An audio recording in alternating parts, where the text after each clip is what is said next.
The silence in my house had become deafening. After the divorce, every creak of wood beams and every tick of clocks echoed through vast expanses of emptiness. At 35, I found myself alone, tracing fingers absently across cold sheets in a bed that felt too big for just me. My chestnut hair fell in waves past my shoulders as I stared at my reflection each morning, noticing the subtle changes time was etching into my features.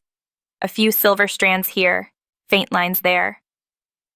Despite maintaining my figure through religiously dedicated yoga sessions and morning runs, I felt the hollowness creeping in. My body was still curved in all the right places, my 5'7" frame toned from exercise, but something vital was missing. The house, a modest 3-bedroom I'd kept in the divorce settlement, felt like a museum of memories I couldn't bring myself to pack away. That's when I saw the flyer for the local shelter.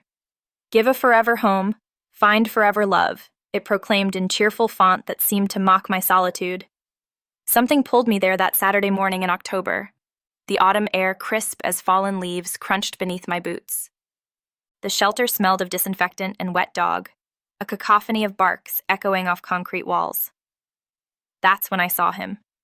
A magnificent German shepherd, with intelligent amber eyes that seemed to pierce straight through my carefully constructed walls.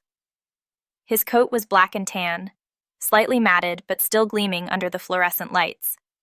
He sat with a quiet dignity that stood out among the chaos. That's Max, the shelter worker Jenny told me. 3 years old. He was surrendered by a breeder who fell on hard times. He's incredibly smart, but he needs someone special. As if understanding he was being discussed, Max's ears perked forward, his gaze never leaving mine. When I approached his kennel, he didn't bark or jump like the others. He simply stood, tail swaying gently, and pressed his nose to the chain-link fence. Something in that moment clicked into place. A missing puzzle piece I hadn't known I was searching for. The adoption paperwork felt momentous, like signing for a new life. Jenny helped me gather supplies: a plush bed, premium food, toys, and a sturdy collar. He's been waiting for someone like you, she said with a knowing smile. Some dogs just know their person when they see them. In the soft glow of Max's first morning with me, I could hear his rhythmic breathing beside my bed, which became my favorite alarm clock. Our bond deepened through each passing season. Spring flowers turned to summer storms, then autumn leaves. My initial loneliness transformed into comfortable contentment with his companionship. Those sacred morning walks got longer, more intimate. I discovered a hidden trail leading to a secluded pond where Max could swim freely while I confided my deepest secrets. His powerful body cutting through the water, muscles rippling beneath that glossy coat. I found myself admiring his strength, his unwavering devotion. "You're my guardian angel," I'd whisper, as he shook water from his fur, those intelligent amber eyes locked on mine. He'd press his warm body against my legs, tail wagging slowly, as if to say, "I'll never leave you." The dating attempts grew less frequent. Every man sensed Max's intense protectiveness. Tom from yoga class barely made it through dinner before Max's low growls drove him away. Michael, a charming lawyer, lasted 3 dates until that fateful night. We were on my bed, his hands wandering beneath my blouse, when Max's barking erupted like thunder. The scratching at my bedroom door grew frantic, his deep growls mixing with desperate whines. Michael froze. "He sounds serious," Michael stammered, already reaching for his discarded shirt. "He's just protective," I tried explaining, but Max's barking reached a fever pitch. The door rattled in its frame from his determination to reach me. "Look, I should probably go. Call me?" Michael hurried down the stairs, Max's warnings following him out. Once alone, I opened the door to find Max trembling with protective energy. He rushed to cover my face in concerned licks, whimpering as he checked me over. His body pressed close, claiming me, those amber eyes fierce with possessive love. "It's okay, boy, I'm safe," I soothed, burying my face in his thick fur. "You're the only one I need." That night marked a shift. Max's bed moved from the floor to right beside mine. His warm presence kept the loneliness at bay better than any man could. I started declining dates altogether, preferring our private walks and intimate evenings alone. Our morning trail grew more isolated as Max guided me deeper into the woods, his muscular form leading the way, pausing to make sure I followed. Those amber eyes seemed to hold secrets, drawing me further from the world and deeper into our private paradise. Our isolated morning walks became an obsession. Each dawn found us wandering deeper into the woods, Max's powerful body forging ahead while I followed trustingly. His black and tan coat glistened with dew as he marked our private territory. That fateful morning started like any other. The mist hung low between the trees as we explored a new trail. Max's ears suddenly pricked forward, a low rumble building in his chest. Before I could react, a large Rottweiler burst from the bushes, unleashed and aggressive. Time slowed as the dogs clashed in a fury of snarls and snapping teeth. Max's muscles bunched and flexed as he positioned himself between me and the attacker. The sound of their fight echoed through the trees, primal, violent, terrifying. I screamed for help, but we were too far from the main path. The Rottweiler's teeth found Max's shoulder, drawing blood that matted his beautiful fur. But my brave protector fought back fiercely, his powerful jaws and trained instincts prevailing until the other dog finally retreated with a yelp. "Oh God, Max!" I cried, dropping to my knees beside him. He was panting heavily, blood trickling from the puncture wounds, but his first concern was still me. Those amber eyes searched my face as his tongue gently licked my tears away. We hurried home where I tenderly cleaned his wounds in the shower, my hands trembling as I parted his wet fur. Max stood patiently, pressing against my body whenever I started crying again. His warm strength remained undiminished despite the injury. That night, I couldn't bear him sleeping separately. "Come here, boy," I whispered, patting the bed beside me. He leapt up gracefully, his large frame settling against mine as I stroked his fur. The steady thump of his tail against the mattress soothed my lingering fears. "You saved me," I murmured into his neck, breathing in his musky scent. "My brave, beautiful boy." His response was a soft whine as he nuzzled closer, one paw draped possessively across my waist. The intimacy of the moment made me shiver. I'll never forget the night everything changed between Max and me. His wounds from protecting me were healing, but seeing those small scars beneath his thick fur made my heart ache. Each gentle whimper as I tended his stitches tore at my soul. My brave, beautiful boy had risked everything for me. That evening, I couldn't sleep. The moonlight filtered through my curtains, casting shadows across Max's powerful form beside my bed. His amber eyes studied me with that soul-piercing gaze that made me feel completely seen. My fingers trembled as I traced the healing marks on his shoulder. "You've given me everything," I whispered into the darkness. "Let me show you how much I love you." My heart pounding, I crept downstairs to the kitchen. The smooth peanut butter glass jar felt cool in my shaking hands. Returning to our darkened sanctuary, Max's tail thumped softly against the sheets as I settled beside him. His warmth radiated against my skin. That first taste from my fingers made him whimper softly. Such gentle sounds from my fierce protector sent shivers through me. As my confidence grew, I spread more where I yearned for his attention. His warm tongue was so tender, drawing soft gasps from my lips as pleasure built in waves. When release finally crashed over me, it was transcendent, stars bursting behind my closed eyes.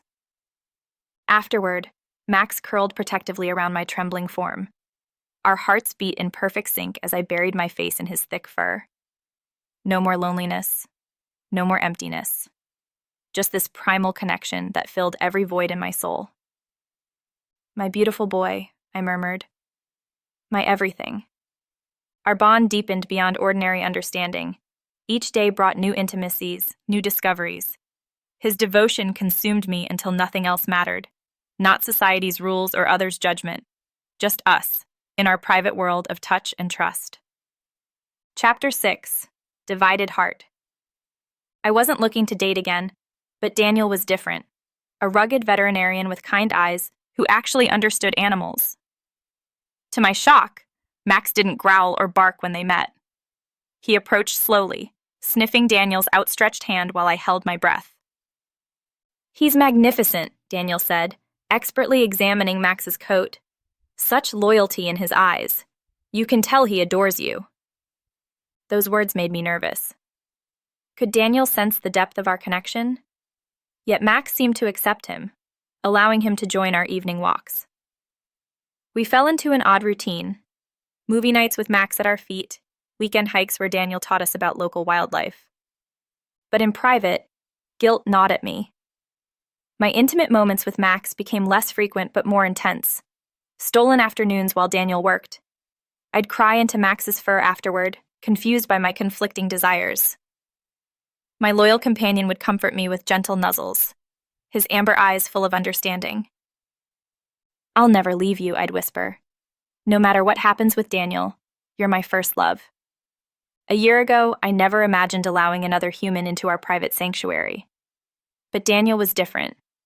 I met him at my friend Kate's backyard barbecue, where he was treating her elderly retriever's arthritis. His gentle hands and quiet confidence with animals drew me in immediately. At first, I dodged his attempts to ask me out. The guilt of my secret intimacy with Max weighed heavily.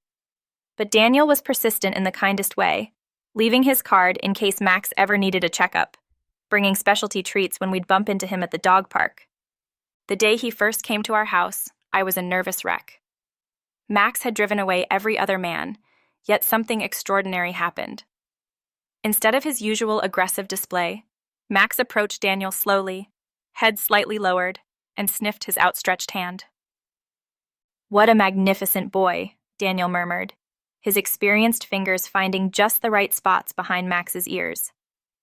"You can see the intelligence in his eyes. The bond between you two is beautiful." Those words made my heart race with anxiety. Could he somehow sense the true nature of our connection? But Daniel just smiled warmly, completely at ease with Max's protective nature. Gradually, Daniel became a regular part of our lives.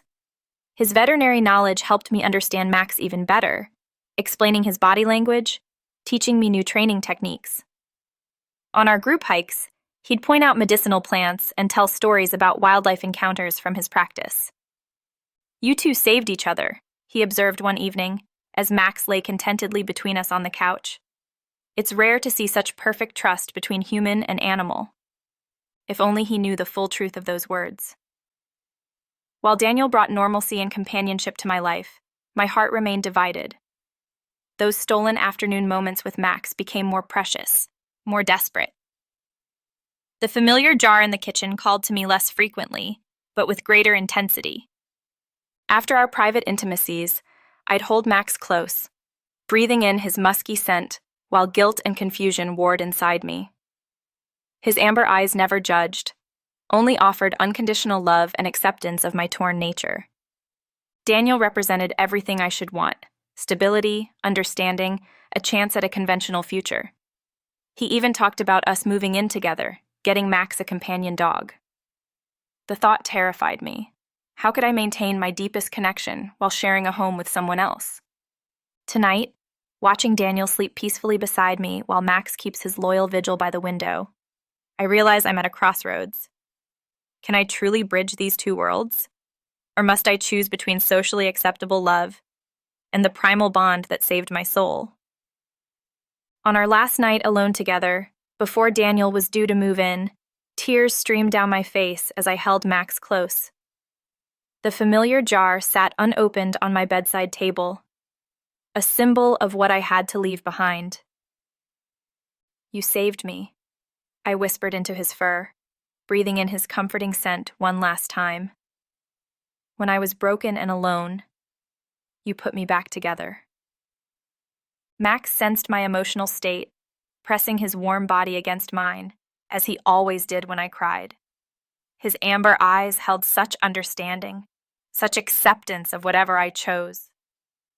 One final time, I reached for the jar with trembling hands. Our intimate connection that night was bittersweet, knowing it would be our last. His gentle attention brought me to that familiar peak of pleasure, but this time my ecstasy was mixed with soft sobs. Afterward, Max curled protectively around me as always, his steady heartbeat soothing my aching soul. "I'll always love you differently," I murmured, "but we have to move forward." In the following weeks, I packed away certain items, hiding evidence of our special bond. The jar was buried deep in the trash. Yet Max's devotion never wavered. He accepted Daniel's increasing presence with grace, as if understanding this was best for me. Sometimes I still catch his knowing gaze in private moments, remembering what we shared. But we've found a new normal now. My beautiful boy remains my protector and confidant, while Daniel gives me the human love I need. Some nights I still cry into Max's fur, missing our deepest intimacy. But his gentle nuzzles remind me that our love transcends the physical. We'll always share a soul-deep connection that no one else could understand. That last night together, before Daniel would move in, my skin tingled with anticipation and sadness. Max's deep amber eyes watched me reach for the jar one final time, his tail softly thumping against the sheets. "Come here, my beautiful boy," I whispered. His warm breath against my skin made me shiver.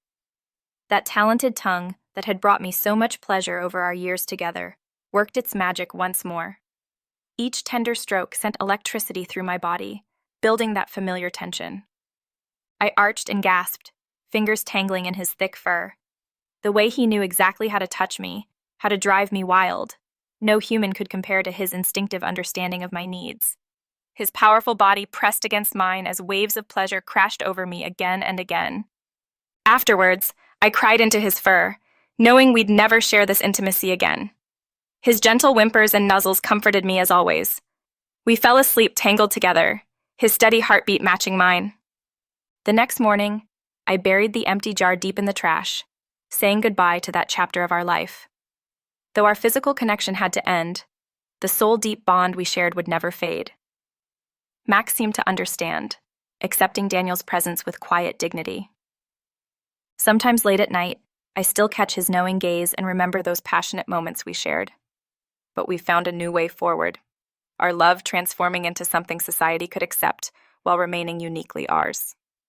Daniel moved in on a sunny Saturday, his boxes mixing with my carefully sanitized space. I'd spent weeks erasing evidence of my past intimacies with Max. Certain sheets disappeared, specific items buried deep in garbage bags, taken far from home. That first night together as a proper household, I lay awake between them. Daniel's arm draped over my waist, while Max watched from his new bed across the room. Those amber eyes held such understanding, such acceptance of our evolution. Still, my body remembered his touch, his talented tongue that had brought such pleasure. I shivered at the memory. "Everything okay?"